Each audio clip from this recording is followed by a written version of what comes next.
What is up, fellow sickos? I am Dan Valley coming at you with another 2025 NBA season look ahead. We are on to the Phoenix Suns, which means I have the distinct pleasure to be joined by the fellas from the Timeline podcast, Sam Cooper and at Mike V Hill. I don't know why I said at Mike V Hill, but you can follow Mike V Hill on Twitter at Protected Pick, spelled exactly as it sounds. Follow Sam on Twitter at S Cooper Hoops, also spelled exactly as it sounds. And the links will be in the podcast and YouTube description where you can find their podcast, their Twitter handles. The Twitter handles will also be up on screen for anyone watching on YouTube in a second. They're great. Can't recommend their podcast enough. And I do recommend it a ton on this. I love listening to those guys. We get into all things Phoenix Suns very quickly. If you're new around these parts, consider hitting the subscribe button. We're not covering Phoenix Suns all the time, but we do cover the entire league. We do it exceptionally well. We have a lot of fun. Stick with us throughout the entire season if you're just kind of choppering in because you're interested in Suns content. That's all I have for you, though. So let's get to lots of Phoenix Suns talk with the fellas from the world famous Timeline podcast. Mike, Sam, welcome back. I think this is the 4th year we're doing a Suns look ahead together. So I'm excited that you guys continue to come back. And now I have to, whenever there's 3 people on the podcast, I have to remember to kind of how to like actually host. So I'm going to throw it to Sam. How are you doing? Hello, Dan. I appreciate that you continue to invite us back. This is one of my favorite things we do every year. If it's year number 4, then apparently it's been downhill for the Phoenix Suns every time we do this, because I think that means we started probably after the finals run. And that was 4 years ago. No, it wasn't. Yeah, it was, man. It was. And well, you guys have been on more than 4 years. It was 3 years ago. It was 3 years ago. But this is the 4th season since then, because it was year after the finals run. Lost in the second round to Dallas. Year after that, lost in the second round to Denver. Last year, lost in the first round of Minnesota. And now this is season number 4 since then. Here we go. Jeez, what is time? Mike, how are you doing? Speaking of what is time. I'm doing well. I've said it before. It doesn't really feel like the season is about to start until we do this podcast. So thank you for inviting us on again. Oh, I've heard you say it before and I never tire of it. So thank you. Let's get into this team. I have a lot more reflective questions, I think, on them than I have a lot of other teams. So Mike, based off kind of how last season unfolded, was it the right call to get rid of Frank Vogel? And irregardless of that, like, was this more of a not meshing with players situation, or was there something to you that he just critically did wrong when it came to managing the team on the court? So the way that the Suns were constructed last year, they had the 13th best defense in the NBA last year. A team that was pretty small, a team that struggled defensively at the beginning of the season, found a way to put it together to have the 13th best defense, which if you talked to us at the beginning of the season, I would have said that is an acceptable number as long as the offense is like a top 3, top 5 offense in the NBA.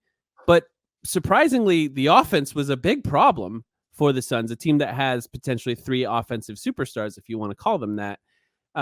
So to me, the fact that they couldn't figure out how to have a competent offense for the entire season, not to mention one that was good enough to justify them being considered contenders, that to me was enough. But if you also factor in the fact that it was pretty clear that the players and Frank did not get along, and there was an immediate hit piece the moment they were eliminated from the playoffs, written by Shams Charania, that had quotes from players in that hit piece, I would say it's pretty clear that something was not working there. And the more I dig into the roles that these guys played last year, we've talked about it a little bit in our internal development series that we had, the more I think it was justified to fire Frank Vogel. I don't think he was doing a good job offensively. Anything to add to that, Sam?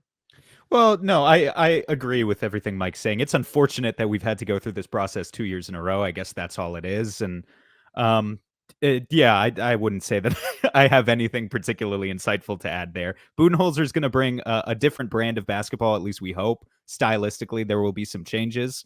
But you never want to see a guy get fired, 1 year into his contract. I don't even remember how many years the Suns originally gave Vogel. Do you remember, Mike? Was it a 4-year deal? I think it was 5. 5-year deal? Yeah. Still fewer than Monty Williams in Detroit. Yeah. That is definitely true. Monty Williams was killing it. Sam, is there anything, well, I guess one, what did you think of the decision to go with Budenholzer? But is there anything stylistically, specifically on the court, you're either expecting or hoping to see differently from this team under him? Yeah, the main thing is movement. I think that's what we saw in some of the, well, you laugh, but Well, I'm just laughing because having watched the Suns, especially like during some of their, stretch run games, it's just like it's so simple, but it's like, yeah, like maybe get these guys moving. That'd be great. Well, yeah, I mean, I hate the fact that my criticism can be boiled down to something so simple. But yeah, look, Vogel overperformed to expectations on the defensive end. We have to give him credit. The fact that a team starting Bradley Beal at kind of de facto point guard and Jusuf Nurkic at center by the second half of the season was a top 10 half-court defense in the NBA. That's incredible. But you guys need an offense too. It's just not as easy as stick Kevin Durant in the post, give it to him with 20 seconds on the shot clock, and let him do his little hezzy turn it over. Thing. Yeah, well, effectively it became, here comes the double, here comes the turnover. Everything was just far too easy to anticipate for opposing defenses. So they need more of a plan. They need more compound movement in which Devin Booker and Kevin Durant and Bradley Beal are playing off of each other in the same sets. Kevin Durant being used ideally as a screener, coming on-ball screens, off-ball screens, but also moving off of screens himself. I get it. It's difficult because you're trying to preserve his body. And so there is a certain perspective of last year, Kevin Durant played 75 games. They didn't want to play him a ton at the 5 because they're concerned about, his body. They didn't want to use him as a screener for Devin Booker because, again, it's this physical part of the game. I get it. But if you really want to maximize what this team is capable of doing, especially in the playoffs, you need a little bit more of really finding ways for these guys to work together. Because they improved the depth. We're going to talk about that, but the depth is only going to take you so far. It's how do you optimize Devin Booker and Kevin Durant? That's how this team reaches its ceiling. Yeah, in some ways, they took a team that has 3 offensive superstars and treated 2 of them like PJ Tucker on offense for half of the plays, just standing there doing nothing. I mean, I would argue, aside from doing nothing, yes, that's a way to conserve energy. But having Kevin Durant come off of screens would actually save him energy compared to how you were using him on the ball last year too. So I'll be interested to see if they do that. But Mike, and I want answers from both of you, assuming they're different here. But aside from Budenholzer and whatever he's going to implement, what is the biggest storyline for this team that you're going to be monitoring entering next season or throughout next season? I mean, it has to be the addition of multiple point guards to this team, because this was a team that I think it was justifiable to not start a point guard if you start with 2 guards in Bradley Beal and Devin Booker. And the idea being that you could have both of these guys along with Kevin Durant handling the ball enough and creating enough for others to sort of be okay without one. But the fact that they pulled off an offseason where they added, I think, competent point guards at both the starting and backup position, I think changes things for how this team can play offensively, and even maybe has an impact defensively, if not just because of the ability to not turn it over constantly, because that's really what was the biggest problem. But maybe to have other players out there that are good at getting in the passing lanes and actually turning the other team over a little bit. Sam, how much of an impact do you see like Tyus Jones having on this offense, even just aside from, okay, we know the assist to turnover ratio is generational. But like, is there like another area, or just like, is it general organization? Like, what type of impact do you envision him having on a team that is so loaded with, again, 3 guys who in theory can do a bunch of stuff on the ball? Yeah, it really is just general organization, because let's be honest, in terms of both who Tyus and Monte are, they have this generational skill, and their other skills are just average. These guys are average at everything else, right? Tyus, he comes with a little bit of a floater game that's pretty good. Monte has a mid-range game as well. I'll be curious to see how much they're sort of pushing him to just fire away from threes when he comes off the bench, and maybe get away from some of the stuff that he's done in the past. But we need them for their point guard skills, because again, this was the 9th best offense in the NBA last year. And not because they shot the ball poorly from any particular spot on the floor. They had loads of good 3-point shooters. Just look at the season that Grayson Allen had, being the best 3-point shooter in the NBA at a certain volume. They had terrific mid-range shooters, terrific finishers at the rim, with the exception of Jusuf Nurkic, who's the worst finisher you've ever seen, and is maybe the most Jusuf Nurkic, who I would describe as the most frustrating net positive player I think I've ever watched, is probably what he was for the Suns last year. So yeah, we just like 9th best offense, one of the worst turnover teams in the NBA. If you just add Tyus and Monte and turn them into a top 10 team in terms of taking care of the ball, how many points right there, if we consider it like a math formula, how many points can you add to your offensive rating? 2, 3, 4? Like, it feels like there's a real pathway there for them to get into the top 5 as an offensive team, which is what they need to be if they want to hit their ceiling. Now, what's it going to do for their defense and their defensive versatility and their rebounding and all of these other things? We can quibble about that, but yeah, these guys are going to be huge for the organization. I think what helps though is that by not turning the ball over and not giving, teams extra opportunities or opportunities in transition, I think they were bottom 10 defensively after committing a turnover. And so that could help your defense by extension. Absolutely. But my question to you, Mike, what does this do by having Tyus Jones in there? And we're looking at the core lineups of it all, where you have Beal and Booker and Kevin Durant. You could stretch it if you want to with the definition of wing and use Devin Booker and or Kevin Durant. But we're talking about 4 non-wings who could be a part of their core lineup without getting to a big man first. Like, what does it have a sort of trickle down effect with? One, maybe there's a concern from you guys about what their core lineups look like. Does it portend some type of unique or heavy staggering? Could we see one of those guys and probably Tyus, or could we see like a Bradley Beal maybe not on the floor during certain crunch times? Like, what is just the trickle down effect of having so many important non-wings on this team? Yeah, it's interesting. The crunch time thing is a conversation that we just had recently on the podcast, in that you could see a scenario where Tyus doesn't play in the last few minutes of a game, right? And then you have the big 3 on there, maybe with Grayson and Nurkic, or some version of somebody off the bench. Maybe it's Royce O'Neal, even for a little extra defense, or maybe Bol Bol, who knows, Sam's favorite player. We'll get there, coming in and playing with size. But they were, and they repeated this a lot anytime the Suns played on ESPN or TNT. They were the worst team plus minus wise in the last 5 minutes of close games in the entire NBA last season, and a big part of that was due to turnovers. It's hard to say that they brought a point guard that doesn't turn it over to this team, and they're going to sit him when the game is very important. Especially when he signed for so little, too. Yeah. Sorry to interrupt, too, but absolutely.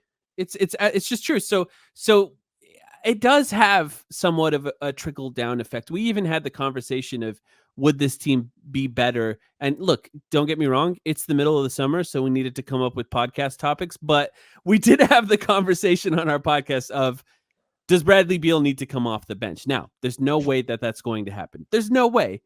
But just coming up with ideas or thoughts on how this could potentially work, that is something that has to pop in your head at some point in thinking about this team. Because in some ways, it's Tyus Jones and you have 2 shooting guards, and then you have Kevin Durant, who plays like a 7-foot shooting guard. So it's like 3 shooting guards and a big on the floor. And I think it's gonna be troubling. It's hard to picture a team that's this small or plays this way being a contender. I mean, not to jump to any sort of future topic here, but it's hard to picture that. If egos and contract considerations and all that didn't exist, and we could just arrange this like a 2K rotation, it certainly feels like Tyus Jones and maybe Grayson Allen in the backcourt, and then you've got Booker and KD and Nurkic, fits together as a bunch of puzzle pieces who play the right roles. And then you use Bradley Beal as he gets his 30 minutes per game, but it's off the bench as a microwave scorer and doesn't necessarily have to close games. Again, is that going to happen? No. We're just posing that if all of this other stuff didn't exist, if Budenholzer didn't have to consider feelings, doesn't it feel like, Dan, and you can disagree, but doesn't it feel like maybe that would just fit a little bit better? No, it absolutely fit better. If there wasn't any like politicism involved here, like with what Mike Budenholzer has to do, I think that's completely logical that you would think that that's their best setup. And if it's not, or if they feel beholden to, we have to play all 3 of our stars or our highest paid players, and then we want Tyus out there, could they find themselves like relying more than, I think Mike or both you just mentioned, they don't want to lean on Kevin Durant or no big lineups, let's call them, but do you become more dependent on those lineups because you have to figure out a way to fit all of those guys into the fold, while then also like, well, we want like someone who's considered sort of a wing checker out there. And you know what it does more than anything else? It makes the trade deadline and Grayson Allen really interesting for this team, because Grayson Allen, I love him, and he was really good on the Suns last year. And I know there's a lot of negative publicity out there for Grayson Allen, and some of it deserved, but he was really great on the Suns last year. But he also plays the same position as Devin Booker and Bradley Beal. And they need some sort of positional versatility on this team. He signed a contract. He can't be traded for another few weeks, but he can be traded throughout the season. And if the Suns can find a trade that makes sense where they can add real wing depth to this team, or even someone worthy of starting as a wing player, it'd be hard to turn that down. If it makes sense for this team this year, it has to make sense this year. They do also have, just to remind people, because I know you know this, Dan, but maybe others don't, they have an open roster spot now, right? So it feels like they're going into the season. I think the likelihood that they make a trade in the next few weeks is very unlikely. But going into the season, there's a reason that the Suns have an open roster spot. They're thinking about February already, and maybe some of the moves that they could make. What stood out the most to you about Grayson Allen's season last year, Sam? I know what people have extolled the shooting, but was there just was it the accuracy on that? I've said it a few times now that his defensive responsibility to me was outsized, and he held up, in my opinion, very well relative to that responsibility. So that's the thing that I think stuck out to me the most last year. So look, ultimately my answer is the shooting, only because I just had to look at his player page. He literally shot 46% on like 6 attempts a game. That is a cut above what he's done in his career, right? You don't expect a player to come in and give that. And even this year, if he regresses back to 40, that's fine. Like, you expect a guy to shoot 40. You don't expect a guy to shoot 46 on high volume. Also, like, easily pulling up into threes. We've talked a lot about how Grayson has a bit of a confidence issue, and he shot like 50% on pull-up threes. If he would just take that shot 1 or 2 more times per game, potentially there's a lot of extra damage that he could do coming from a bench roll. But to agree with you as well, defensive versatility was better. Playmaking was great. I think he had an assist turnover ratio of over 2, and really took on some more playmaking responsibilities because of the fact that the point guard position for the Suns last year was such a disaster, and there wasn't any traditional point guard on the entire roster. The best they got for backups was Eric Gordon playing the point guard position and Jordan Goodwin, and neither of those looked very good. So yeah, Grayson just all around, if he was, I know you could say this about so many players, but like, if he was just 6'7" instead of 6'4", he is such an awesome, like, such a clear $30 million player in today's NBA. Unfortunately, that's just not who he is. He's just going to be an undersized wing, but he's got crazy skills. Mike, what did we make of the Bradley Beal experience? I felt like the transaction or his arrival was used as a scapegoat for a lot of what was wrong with Phoenix. And I guess in some ways it could have been, but he starts off the season injured. I thought he at least tried to adapt, and like, they had him doing a bunch of different stuff when you look at over the course of the year. But like, what have you just made of his overarching fit, and like, what will you also be looking for more of, or seeing if X changes leading into this year? When I dug into a lot of the stats and started really thinking about the season as a whole, when it came to Bradley Beal, that's when I really was on the side of, okay, yeah, Frank Vogel probably did need to go. I do think that Bradley Beal made a lot of effort to change what he was asked to do as a player. He became more of a guy who was willing to shoot, catch, and shoot threes. But he was also asked to be a point guard, and I don't think he was very good at that. I think Bradley Beal gets a lot of flack because they had a chance to win one playoff game, and he had some of the most baffling turnovers at the end of that game in a way that sort of ended the season for the Suns. So a lot of Suns fans just look back and just remember that ending as really bad. But I honestly think he wasn't used very well offensively by Frank Vogel last year. And now with multiple point guards on the team, I think he could settle into a more similar role to what he was doing previously when he was more of an offensive superstar. It's not to say that he's going to average 30 again or anything like that, but if he can be a little bit better than he was last year, they kind of need that out of him. And, less responsibility to get other guys involved when that responsibility shifts to other players, I think is something that could really help him a lot. He needs to be someone that's looking for a shot a little bit more.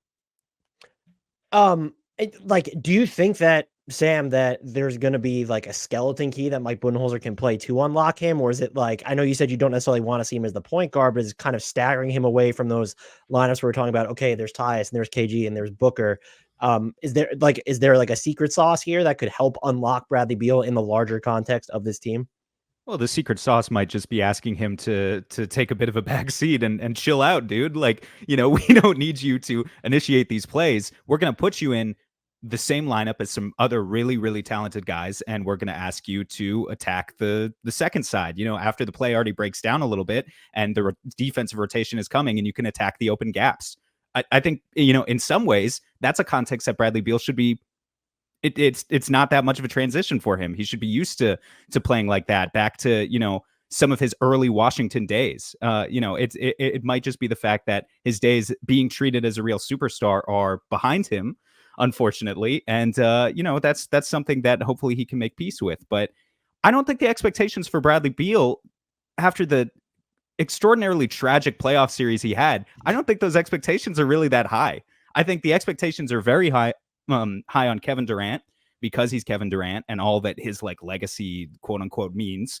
And I think the expectations are quite high on Devin Booker, who's kind of asserted himself as the image of the Phoenix Suns or the franchise player or whatever. But Bradley Beal, we're just asking you to fit in and not fuck up too much, not fit out. It's not exactly. It's not that complicated. We just want better than what we saw in the Minnesota series. I will say I feel a lot of sympathy for him because he's been asked to change who he is a million times already, and we're asking him to do that again.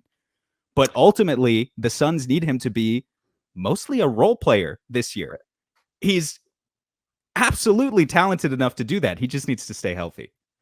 I consider myself a pretty empathetic person. I do not feel bad for Bradley Beal when he orchestrated his arrival here. You chose this situation, deal with it. The contract doesn't hurt, right? Yeah. Right. Yeah. I'm making $50 million. I think he'll be okay. Yeah, he might be a little underpaid, I guess, but I feel like he'll figure it out. Sam, I'm going to stick with you. What in the hell do we make of Jusuf Nurkic's first season with Phoenix, to where I was incredibly low on his arrival? And I will say that DeAndre Ayton for 3/4 of the season proved me wrong just by virtue of being DeAndre Ayton in Portland. But Jusuf Nurkic exceeded my expectations for what he was doing in Phoenix defensively. We always kind of knew about the playmaking. We knew about what the flaws were, but what were your impressions of year one of Jusuf? What a fascinating specimen to get to watch and analyze Jusuf Nurkic is. It's truly one of the more interesting players in my 7-year podcasting career that I've gotten to watch for the Phoenix Suns, because objectively, if you look at the data, the Suns had, I don't have exactly in front of me, but it was a +10, +11 net rating swing when Jusuf Nurkic was on the floor. Part of that is because Drew Eubanks is awful, and thank God he's no longer on the team. But also part of it was legitimately because Jusuf Nurkic was holding his own as a defender. And, he felt really comfortable in drop coverage, obviously. But a lot of Vogel's success was, starting to get him to creep up at the level of the screen, hedge on some screens, use his big body to stop the offense in its tracks. And again, Jusuf Nurkic, Kevin Durant gets some credit too, playing next to him. But Jusuf Nurkic was basically anchoring an above average, technically, defense in the NBA. That's wild. That's not what we expected him to do at all.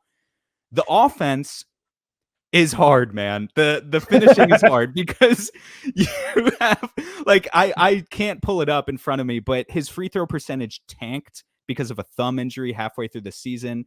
And the numbers around the rim were never good. He's not a lob threat. 15th percentile among big men, if you care, at finishing around the rim last year. And that is not the worst season that he's had. He has finished in the 4th percentile before, in case you care. Look, don't get me wrong. I love having a center who can dribble, which for 5 years with DeAndre Ayton, we did not have. The ability to pass to a guy in the short roll, and he's not just automatically going to take the 18-foot mid-range jumper every time like Ayton did. That's fantastic. Nurk, keep doing that. We need you to do that. Maybe a little bit less this year with the introduction of Tyus and those other ball handlers, but we still need it in general on the team, right? But to not be able to finish at the rim or shoot threes makes it really hard to run a modern offense of any sort at the NBA level. So here's what we've seen from Nurk so far this summer. I don't know if either Mike or I trust it at all. It looks like he's lost a lot of weight just from the images. And it looks like he's shooting a lot of threes and empty gyms and, getting them up Mitch Robinson style. Is any of it gonna, actually translate to the NBA floor? I'm not sure. But obviously Bud has kind of he's done this before with transforming the Milwaukee Bucks because of Brook Lopez being his anchor. And in theory, if Jusuf Nurkic could hit that Brook Lopez stage of his career and suddenly shoot 35% on 6 attempts a game, that would completely change how I feel about this team and about Nurkic and how much longer he's going to be able to stay in the NBA. Do I believe that that's going to happen? No, but it's nice to dream. Do you think, Mike, that they're going to have him be even more aggressive on defense based off him kind of trimming down? Because that's not really what Mike Budenholzer did with Brook Lopez. Yeah. Sam thinks that they might. I think that it's more likely that he's going to drop 95% of the time. And I do think that they could actually have a pretty good defense, if they do that, because it was pretty okay last year. It's just like I'll mention it again, like really eliminating turnovers would have had a massive difference on their defense last year because they turned it over a lot. I think it was bottom 7 in the NBA or something like that by the end of the season. And then they let the other team score. They had terrible transition defense. So if you do the same thing as last year in the half court, eliminate a lot of the turnovers, I think you could have potentially a top 10 defense on this team. So if Nurkic if he does slim down and can get out there on the perimeter a little bit more, I think it would be pretty helpful. This team's pretty bad at rebounding though, so keeping him close to the rim, it doesn't hurt. He's actually a really great rebounder. And I'll just point out, like Nurkic last season was listed at 290 or something, right? So I'm not talking, he's not going to come in there being 225 pounds. Yeah. But it looks like maybe he's dropped 15 or 20 pounds. And any additional little bit of defensive versatility they could squeak out of him would be great. In addition to offensively, I mean, if the Suns can just find any way to play 5 out, that modern 5 out, fast paced basketball that doesn't overly rely on, we need Kevin Durant at the 5, right? Because obviously you could play Kevin Durant at the 5, and some of their best overall lineups and offensive lineups were doing that last year. You just don't want to have to rely on that in the regular season and wear out Kevin Durant. So if there's the skeleton key to unlocking Nurk, then that would be extraordinary. I just am not necessarily holding my breath. There's always something with each team where I might be galaxy braining it and I get caught up thinking too much about what ends up being something stupid. And I think this is one of those things that are stupid. But Mike, I would normally default to they have Tyus Jones. Jusuf Nurkic's life on offense is going to get better. But because he's so bad at finishing at the rim and he's not considered like this exceptional play finisher, does Tyus Jones' arrival complicate his role in offense at all more? And is it just as simple of like, well, he's going to need to finish at the rim better or around the basket better? And honestly, maybe he can finish at the basket better with a real point guard that can help set him up a little bit better than the way the team was setting him up in the past. But there was a lot of plays where Jusuf Nurkic was the point guard. I know it's kind of hard to believe for people who don't watch a lot of the Suns, but he was literally dribbling it down the floor in transition quite a bit. And the play started with Jusuf Nurkic. That makes no sense to do now. They have 2 point guards. They have to give it to those point guards in order to provide any value because they're okay at off-ball shooters, but their main value comes from handling the ball and passing. So Jusuf Nurkic having to play more off the ball, it's going to be a kind of fascinating experiment. It's hard to believe that adding a point guard, that this is exactly what they want at the center position. I think they would probably prefer to have someone who screens and rolls. He's not a pick and roll type player. He's great at the pick part. He's one of the best screeners in the NBA. But once he gets it at the rim, if there's any help at the rim, there's no guarantee that he's going to make it. If there's no help at the rim, there's no guarantee that he's going to make it. I do think it complicates his role a little bit. When Devin Booker, Kevin Durant, or Bradley Beal have the ball and Jusuf Nurkic is screening for them, everything makes sense because he's the guy that catches it in the middle of the floor and he can make those extra passes to open guys. With Tyus Jones, I don't know, is Kevin Durant going to screen for them every time? Are they going to play Bol Bol a little bit more? I'm not really sure what they're going to end up doing. I'm really interested to see how the offense looks with both of them on the floor. If I want to feel old, I'll note that Devin Booker's entering year 10, which is mind-melting to me. Mm-hmm. Sam, what did we make of his year last year? And why is he still a litmus test after all this time for ball watchers? It wasn't even, it's going through the Olympics. It's even going through like whatever the Suns were doing last season. We're a decade into this guy's career. He shouldn't be like, that's reserved for the guys who were like in their first, 1 to 6 seasons where it's ball. I think it's because Devin Booker is one of the best NBA players at the moment where his highlights are just not that.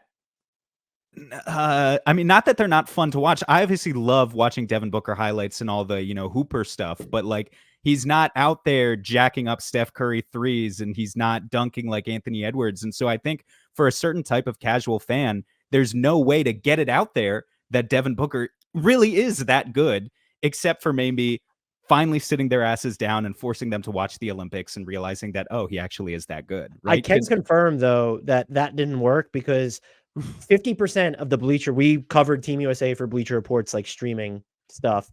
And my co-host and I spent about half of every single live session to thousands of people trying to explain to them that no, if you want to find minutes for Jason Tatum, it's not Devin Booker who needs to sit down. So I don't even know if watching him works for people sometimes. I hope so. I mean, look, a lot of those are just, crazy Celtics fans, but I hope some people were converted. I know, especially from the media, I've seen probably more positive coverage around Book coming out of that Olympic run than I've ever seen. And again, it's crazy. A decade. His career has spanned a decade now. He's entering his 10th season. But just as for what he was last year, I think he's a superstar at the apex of his career who offensively has figured out basically everything. And the only hole is that his defense dropped off, right? And Mike and I have talked about a couple things with relation to that. One, was it too much offensive responsibility? Is this another case of Tyus and Monte coming in? We're hoping that Book is able to have the additional energy to take on some more challenging defensive assignments this year, and that he'll have a bounce back year on the defensive end, because we know he can be challenged to take on difficult assignments and likes to play defense. But playoff Olympics, he's different. Playoff Book. It wasn't always there in the regular season last year in the way I've come to expect it from him recently in his career. And then the other thing with him is just staying healthy, particularly with his lower body. Book, luckily at this point, knock on wood, in his career has not had any career altering injuries, like season long injuries, but he'll strain a calf here and a hamstring there and an ankle there, and that's stuff that adds up over time. And just in his ability to consistently log 35-36 minutes and then into the 40s during a playoff run. But his skill set is, he's as smart as he's ever been, or the smartest he's ever been in his NBA career. Mike, do we maybe potentially see like a return to Devin Booker's roots, or just like where they can get him? I mean, you already mentioned movement, with regards to Mike Budenholzer, but now that you have Tyus Jones, and is there any interesting ways you envision them using those two together? Because I think what flies under the radar about Tyus, and especially if we're going to measure it relative to when Book played with CP3, like when Tyus Jones gets in, he will get off the ball a lot quicker, whether he's just catching it or whether he's like starting out the possession dribbling. And so I feel like there's a lot of opportunities there with the way that Devin Booker himself is able to move off the ball or attack quickly off the catch, that those two could end up being just more deadly together than I think has really been talked about. I think it's so fascinating to ask for more of Devin Booker after he had a 27-7 season as far as points and assists, but I would like him to shoot more, and I think there's a possibility that having a point guard could help focus his role into being more of a scorer. But if you look at his career, it's so fascinating. Like starting in, his third year when he was 21 years old, he averaged 25 points a game, then 26, then 26, then 25, then 26, then 27, then 27. He's basically done the same thing scoring wise for 7 seasons in a row. And I kind of feel like that's just, it's hard to expect that to change.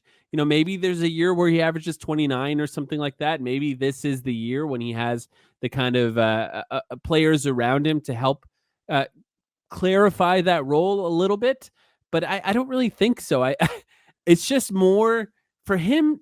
And it is, when you talk about the litmus test of a ball knower, for him, you look at the stats and he looks like he's been the same player that entire time. But every year there's just little things in his game that he's gotten better at. And for him, it's just to continue getting better at those little things at every point of his career. You watch the Olympics, and it's fascinating to see how involved LeBron James and Steph Curry particularly were on that team. And some people, this is another litmus test, who don't know ball would complain about that, saying they're old. Let's move on. Let's put some of the younger guys in there. But what you watch when you see them is guys who have faced every single defense you can throw at them, and they have an answer to all of those defenses in order to score. And those are the things that I think we need to get to. That's the point that I would like Devin Booker to get to, where he just understands. He's played long enough in the NBA. He understands every defense that's going to be thrown at the team, and has the trust and understands where his teammates are going to be, has the trust of those teammates to make the right play in each of those scenarios. And that's what I'm looking forward to seeing. I would do nasty things for him to set a career high in 3-point attempts, though. I know that's just like it just won't happen, though. I would love that no too. Faith. And, I have no faith. Something we didn't talk about though earlier, interestingly enough, when we talked about Bud, it's like can he do the thing that we've been asking for 5 years and we know is so important to his system, and finally get the Phoenix Suns of all teams to shoot a reasonable number of threes? Because we've been asking for so long, but also across multiple coaches. Yeah. Across multiple coaches. It was a problem when they had Ricky Rubio as a point guard. It was a problem when they had Chris Paul as a point guard. And now it's a problem with Bradley Beal, Devin Booker sharing point guard duties. The guys just don't, the star players, that is, the guys who take the majority of shots on this team, just do not play a modern enough style of basketball. And Bud's going to come in there and he's going to be in their ear. Is it going to work? I don't know. Like, does Grayson Allen have to shoot 12 threes a game in order to get them up to a reasonable average? Because say what you will about Eric Gordon, too. I don't think Eric Gordon had a great season for the Suns last year. But in losing Eric Gordon, that's a decent amount of three-point volume that they lost that you can't just necessarily replace with anybody. So they need all of the role players. This is more incentive for Nurk to learn how to do it. They need everyone to chip in and play their part. And, of course, with Kevin Durant, Devin Booker, and to an extent Bradley Beal, the mid-range game is who they are. They're so good. You can't take it all away from them. But if all those guys would just take one more a game, just a little bit, that's all you really need, because there's a math game that the Suns have been consistently losing for years now with not taking enough of those attempts. I don't know if this is a hot take, but actually one of my predictions for them is that they're going to be in the top 10 of 3-point attempt rate for like the first time in almost a decade, because that would be wild. That would be great. Because of what Mike Budenholzer likes to do on offense, where it's predicated a lot of times around rim pressure. The Suns just don't have that organically in their half-court offense. And like the easier thing is when you look at their personnel is the threes need to be jacked up. And so I think that he'll find a way to coax more aggregate 3-point volume out of not just the big three, but the entire team. Because like, oddly enough, this team is so good, but like, it's not really tailored to like his preferred offensive tenants. And I think that the only way to resolve that is going to be with, or in some way, is going to reconcile it with the 3-point volume. Yeah, that's why I was mentioning earlier, like, you know, you've got a guy like Monte Morris, traditionally a pretty solid 3-point shooter, but has a big mid-range game in his bag. And like, maybe his Budge is going to come in and with guys like that, just axe all of it and say, nope, layups and threes. That's all you're doing now as you run the offense, like for 15 minutes a game. Guy like Bol Bol shot 43% from deep last year on low volume. But this year, is he going to be encouraged to suddenly take 4 a game in like 18 minutes? Like I could see that. So yeah, there's got to be a way for him to crack that formula. But it's going to take some creativity for sure. He could not beat the mid-range game out of Chris Middleton, though. So like maybe I'm going to be wrong on that front. Kevin Durant, you guys kind of already went through his offensive struggles. I was pretty hard. I didn't think he was playing that good on defense for like the first, I don't know if it was a quarter of a season or 15 games or whatever. And I don't know if I just wasn't watching closely enough or watching enough at all. But Mike, like, what did he wind up meaning to this team defensively by the end of the year? I think I agree with you, actually. I think the conversation on his defense has been somewhat confusing to me. But I do think over time, that role started to make more sense in what he was asked to do as being sort of the guy that was the off-ball roamer, rim protector that could help at the rim. And I think he did get pretty good at that as the season rolled along. It's hard to look at what they did defensively and not give him a lot of credit because, you know, as we talked about in the half court, they did have a top 10 defense and he was a big, important part of that. And it honestly, it just comes down to the fact that they play so small and he's 7 feet tall. So they need a guy that's 7 feet tall to kind of be 7 feet tall sometimes defensively. And I think he got pretty good at that. Is there like, Sam, if you had to pick one factor that contributed to their, I would say, overachieving on defense relative to their personnel, you look at, there was a lot of low-hanging fruit stuff. I thought that they were one of the better teams in the half court, kind of scurrying around and avoiding mismatches. But like, was there, if you had to boil it down to just one driving factor or one thing that stood out the most about their defensive performance, what would it be? Well, I would go back to kind of something similar to what I said before and maybe say the most surprising aspect of it to me was Nurk. I really was impressed with the way that Nurk held it down. And again, a huge amount of his success can be attributed to KD playing the role that Mike was just talking about. So when Nurk is, you know, not a fail-safe by himself on defense, KD is there to fill in the gaps as a weak side defender when he's motivated. There are few players as good as KD still at filling that role. But when you look at the relative lack of size that this team had on the perimeter, playing guys like Grayson Allen and Royce O'Neal and all these other 6'4", 6'3" players on the perimeter a lot, what Nurk and KD were able to do teamed up together on the back end was really, really impressive. And we're going to need to continue to see it because they did not give them any additional size to work with on the wing going into this year. I want to see if we can get into a couple of their youngsters really quickly. Mike, do you have any impressions on offensive superstar Ryan Dunn? That was sarcasm tone. For I anybody. think before the draft, I told Sam Ryan Dunn is the best defensive prospect in the draft, right? And Sam said yes, and we've gotten confirmation from draft guys that he was the best defensive prospect in the draft. But my question is, we've gotten some people who have told us that he's the best defensive prospect they've seen in like 10 years. That was something that someone said to us. I would need to go back and look, but I need to know someone his size who had a block rate for 2 years in college that he did. Like, I don't know that I've ever seen anything like that before. My question to Sam before he was drafted was, is he also the worst offensive prospect in the draft? And I think he was. I really think he was. I think he's not because of Bronny, but I think he's the second worst offensive prospect in the draft, probably. Yeah. So, it's the expectations have to be in the right place for everyone watching Ryan Dunn this year, in that unless they find the absolute perfect role for him offensively, it's going to be tough for him to get a ton of minutes on this team. But they also don't really have a player like him. The closest they have is Josh Okogie, who's a good few inches shorter than Ryan Dunn. So to have a taller, lengthy defender that could potentially protect the rim as a help side defender, or even guards on the other team, like star guards, is pretty valuable. So if they can find a way to develop any sort of offense out of him, I consider this a pretty great pick. I'm excited to watch him. I just think really high effort defenders tend to raise the overall effort of the team. And if you watch the transition defense last year by the Suns, they needed someone to raise their effort quite a bit. So, I'm excited about watching him, but I think my expectations are in the right place for him. They also just get fans involved. Let's not forget. Yeah. Like the Suns who won I don't know if you track this, Dan. Grayson, I think. They've got the Dan Marley Hustle Award for the Suns, is something that they give to like the player who showed the most hustle every year. They've been doing this for like a decade. PJ Tucker won it 1 million times, and Josh Okogie got it a couple Grayson years Allen. ago. I think Grayson Allen won it last year, which, all due respect to Grayson Allen, but is kind of tragic, and maybe just a sign that the Suns, they needed to draft someone like Ryan Dunn just to get the fans involved, to make those high effort plays that really get people to hit another level of energy as they're watching.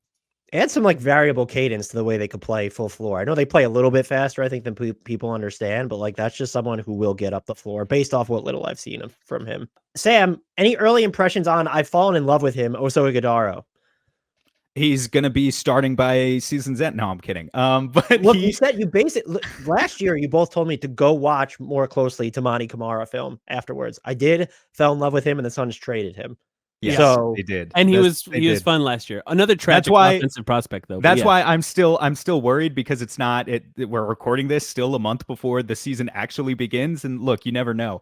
I am just so thrilled that the Suns have actual youth for us to talk about, and not just one player, but two. What a privilege. What a world we live in. Oso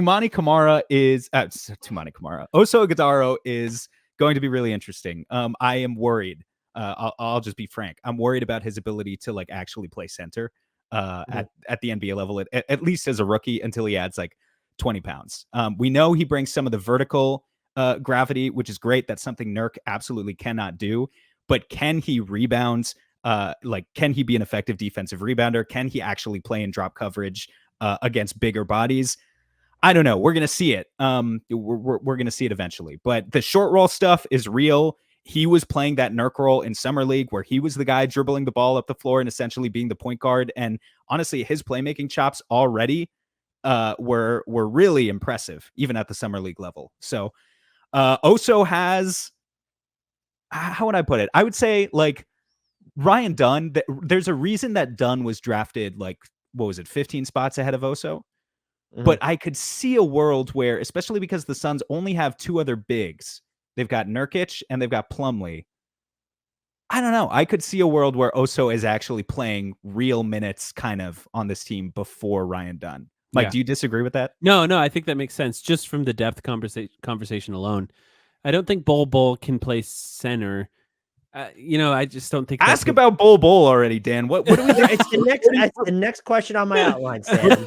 5 minutes in, I've been waiting so patiently. I'm gonna use it as a way to sandwich a bunch of players into here. So can you guys rank how these players, how important they're going to be to the Suns this season between Bol Bol, Ryan Dunn, Oso, Damian Lee, Monte Morris, Josh Okogie, and Mason Plumlee? Who do you want to go first? I think let's throw it to Sam because he's going to put Bol Bol number one. And I'm really curious if he will, because I'm going to debate that if he does. Actually, you know what? I think there's a solid argument for Monte Morris to be number one there. Is that not who you were thinking for number one, Mike? I think that Monte Morris and Mason Plumlee are the only two players that for sure have a role on this team. Yeah. I think everyone else, you could question whether or not they do. But after that, the most likely is Bol Bol. By the way, he was the only one of these guys who were really effective last year. We talked about feeling bad for Bradley Beal earlier. If there's anyone on this team you should actually feel bad for, it's definitely Monte Morris, because Monte Morris signed on a minimum, and there is no chance, absolutely no chance, that he or his agent thought that they would go out, because the Suns didn't even realize that Tyus was a possibility. At least that's what it feels like. They would never, No, I don't. I think people in the know were shocked at how the market shook out this year. I don't think anyone foresaw how scared and confused teams were going to be. I think what happened there was the Suns really thought Tyus was just going to be an MLE guy and wrote him off and said, let's get Monte Morris. That's the number one point guard on our target list, the best guy we can get. Lo and behold, 3 weeks later, Tyus Jones is available also for a minimum. And now Monte Morris is sitting here going, what the fuck? Because now he's like a 15 to 18 minute per game backup guy. And I think he's going to excel in that role. I would put Monte first in that list that you presented to us, but I think Bol Bol is number two. Here's the thing about Bol Bol, though, since you're letting me get on my soapbox. His worst minutes last year were at center. He's not a center. We can't force him to be a center. But if you can play him next to a center, he fits next to so many different guys for two reasons. One, his defensive role is clear. You put him, if there's any bad shooter, for instance, on the other team, you just stick him on the bad shooter. He fills up all the open space and roams around. But this fact that he can also shoot, and boy, can he shoot. He had a 70% true shooting season last year. I know it was low volume, but 70% true shooting, terrific touch around the basket, over 40% from deep. The fact that he can shoot really allows you to play him at power forward next to non-shooters like Jusuf Nurkic, like Mason Plumlee, like Oso Ighodaro, like Kevin Durant. Kevin Durant is a shooter, but he could play next to Kevin Durant as well. There are so many potential lineup combinations for the Suns to have Bol Bol at the 4. I think he's actually set up to have a really interesting season where maybe he is the second most important guy on that list. And then I would put Plumlee third. Who else is there? Josh Okogie, Damian Lee, and the two rookies. Mm-hmm. I guess you're not writing it off, but it's very unlikely that any one of the two rookies can kind of wedge their way into being important to this team. No, I think they totally could, but it's going to be tough. I'll put it this way. It's a good sign for the Suns that Josh Okogie and Damian Lee, who are on this list, those are two guys who Damian Lee missed last year due to injury, but 2 years ago, both of those guys played 1,500 minutes for this team. And now we're talking about them as guys number 11 and 12, 12 and 13 in the depth charts, something like that, right? So that's a great place for them to be in depth from the depth perspective compared to where they were, say, when they lost to Denver playing Terrence Ross in the playoffs, Mike, would you care to throw any more praise at Bol Bol while we're here? I'm excited for Bol Bol as well. I think Sam said he can shoot. He shot well for one season, so I'm kind of scared that that's real or not, because we kind of really need it to be in order for him to play a role.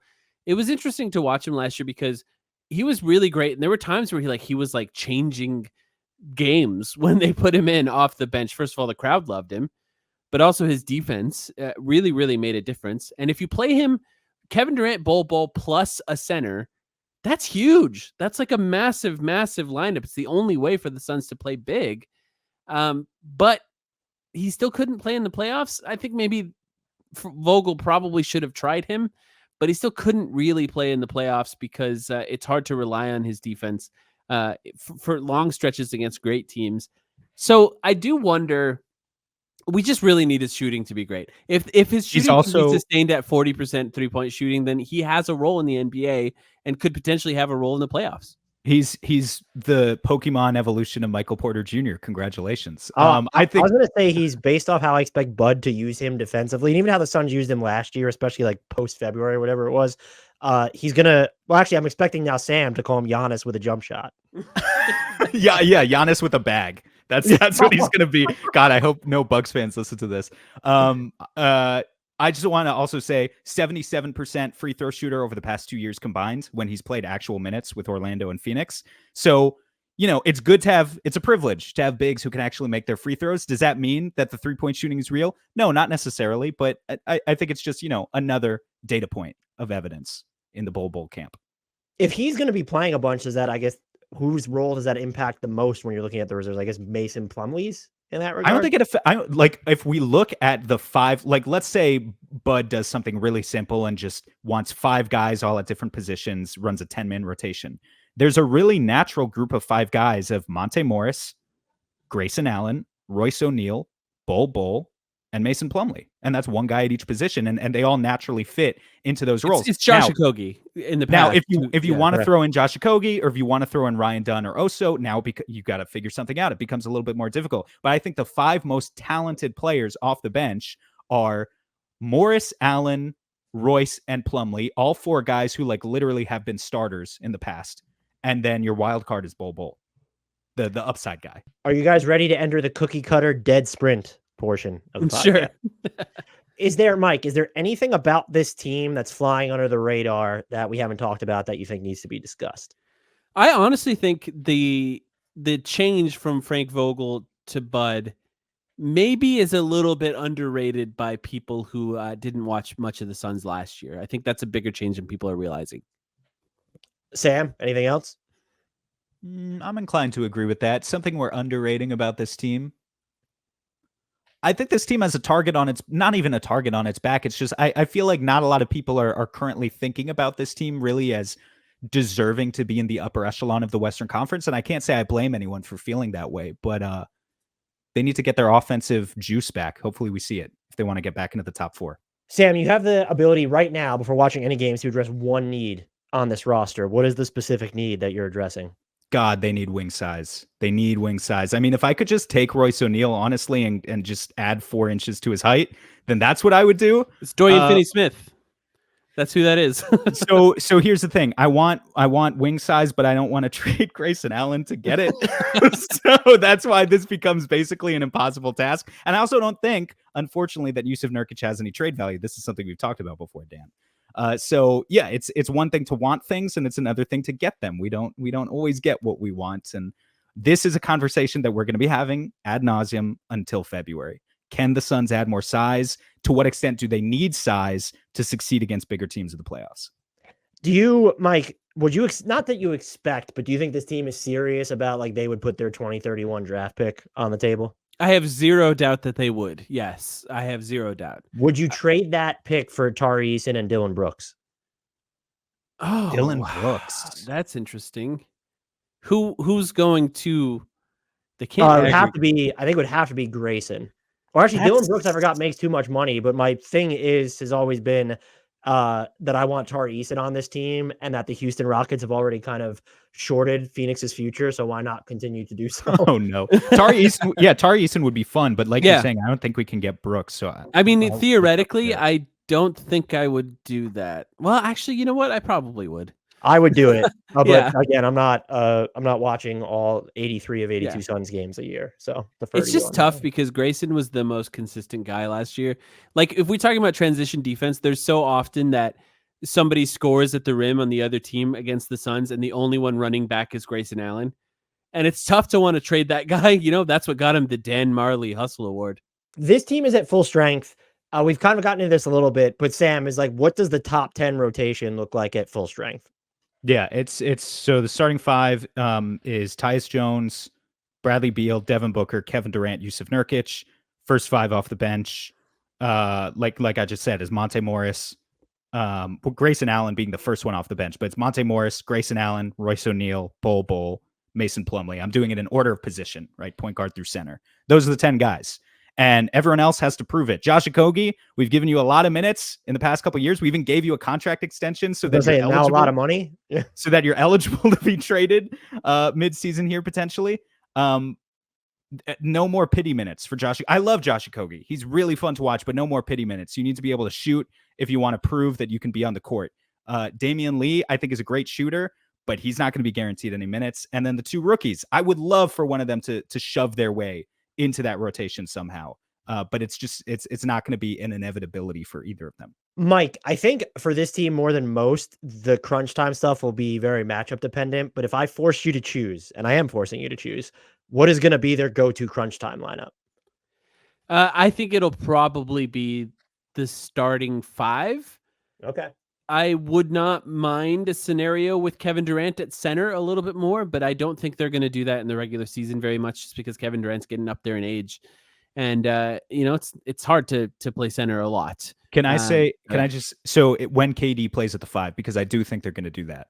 Who becomes the 5th? Who are you replacing Nurk with? Is it Grayson, or is it someone else? I would think it would be Grayson, and I think there's even a scenario where Grayson and Royce O'Neal are playing, and Tyus Jones and Nurkic sit.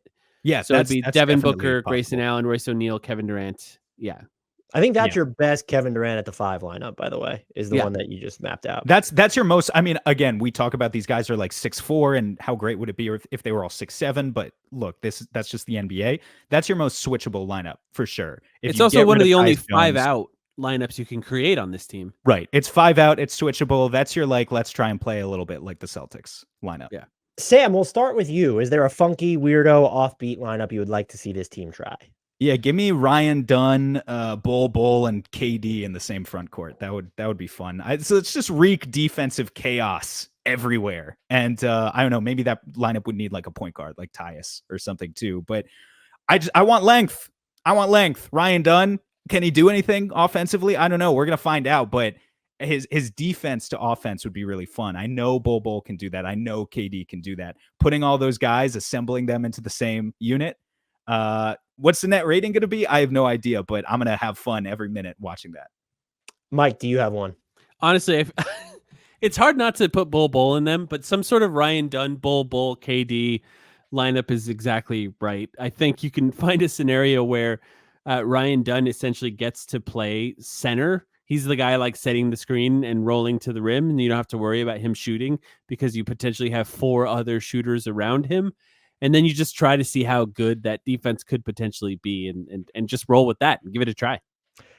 I initially had Devin Booker, Kevin Durant, Grayson Allen, and the 2 rookies, but you guys might have talked me into subbing out Grayson Allen for Bol Bol in the Well, actually, Ryan, I mean, it would be really fun to watch the rookies, as far as I can tell. Like, they're good guys. They get along together already. So getting some minutes of Ryan Dunn and Oso together would be fun. And I do think it could potentially work, the 2 of them together. Put Bol Bol there, too, to help add some size. You're saying quirky and unconventional. How could you not put Bol Bol in it? Yeah, maybe. Okay, guys, as we record this, their over-under is set at 47.5 wins. Mike, are you taking the over or the under?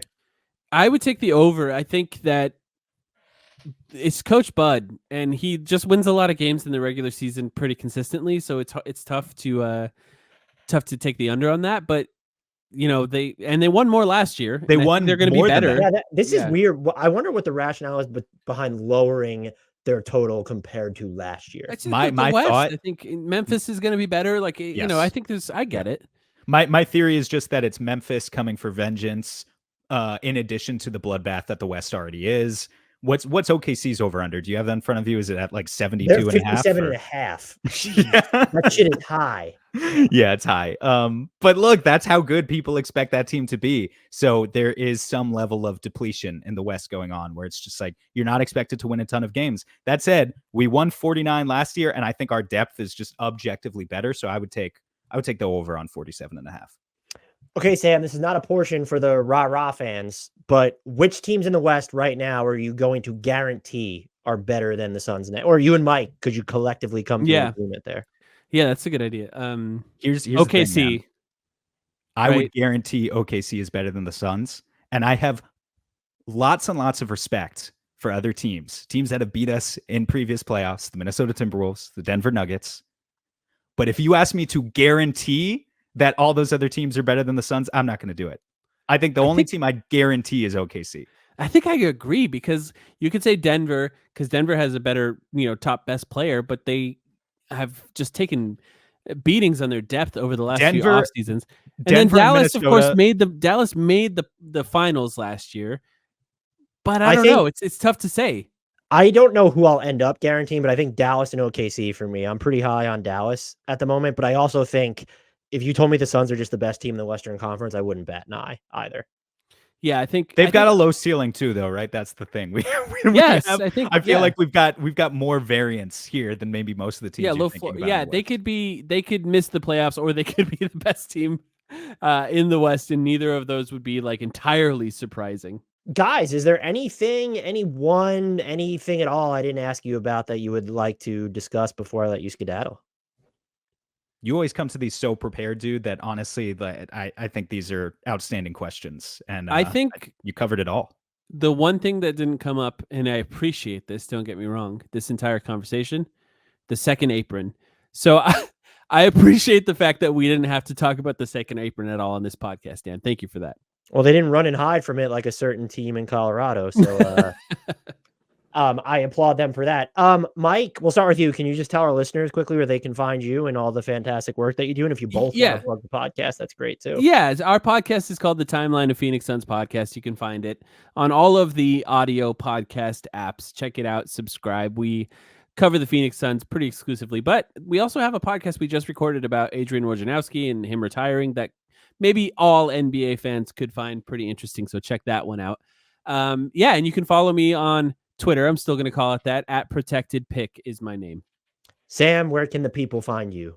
@SCooperHoops on Twitter also. And yeah, I'd echo everything Mike says. Check us out if you're interested in some more Suns coverage. Spotify, Apple, Google, the usual places. Anyone who listens to this podcast religiously knows I love these guys and their podcast. The links to the Timeline podcast will be in the YouTube and podcast description. Thank you, gentlemen, so much for doing this every year. And as you know by now, I will be pestering you again down the line. Thank you. You're the best, Dan.